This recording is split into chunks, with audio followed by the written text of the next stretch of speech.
Hindustan aeronautics limited ने बताया है कि जुलाई 2025 के अंत तक पहला तेजस MK1 फाइटर जेट तैयार हो जाएगा। ये जेट एचएएल की नासिक में बनी नई फैक्ट्री से बाहर आएगा। एचएएल के चेयरमैन DK सुनील के मुताबिक ये लड़ाकू विमान फिलहाल फाइनल असेंबली और टेस्टिंग के दौर में है और इसी महीने के आखिर तक रोल आउट होने की उम्मीद है। नासिक में एचएएल की नई फैक्ट्री तेजस फाइटर जेट प्रोग्राम के लिए तीसरी प्रोडक्शन लाइन है। इससे पहले 2 लाइनें बेंगलोर में काम कर रही थी। इस नई नासिक सुविधा की वजह से पहले साल में 3 से 4 तेजस विमान बनाए जाएंगे।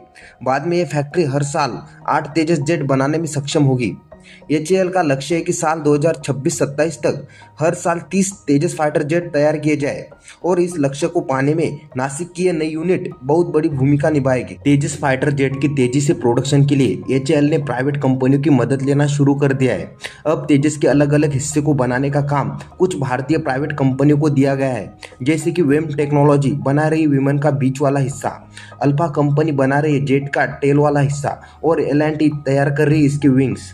इन निजी कंपनियों की मदद से हर साल तेजस के 6 और नए विमान बनाए जा सकेंगे।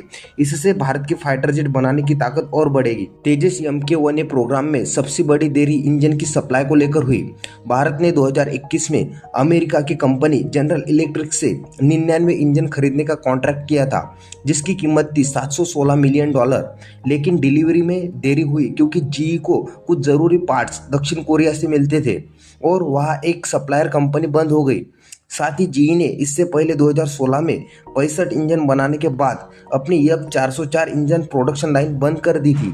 अब उसे 5 साल बाद दोबारा शुरू करना पड़ा, जो GE के लिए भी एक बड़ी चुनौती बन गया। करीब 2 साल की देरी के बाद आखिरकार पहला F404 इंजन 25 मार्च 2025 को एचएएल को मिल गया।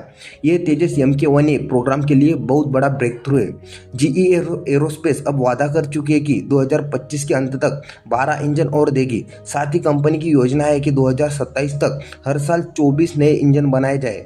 इस इंजन सप्लाई का सीधा फायदा एचएएल को मिलेगा, क्योंकि इस फाइनेंशियल ईयर में एचएएल का लक्ष्य है कि 12 तेजस MK1 फाइटर जेट डिलीवर करना, जो अब संभव होता दिख रहा है। तेजस लड़ाकू विमान का वायुसेना में शामिल होना सिर्फ संख्या बढ़ाना नहीं, बल्कि ये मेक इन इंडिया मिशन की बड़ी कामयाबी है। इससे भारत की हवाई ताकत बढ़ेगी, हमारे पास नई और आधुनिक तकनीक होगी और देश में बने हथियारों का इस्तेमाल भी बढ़ेगा।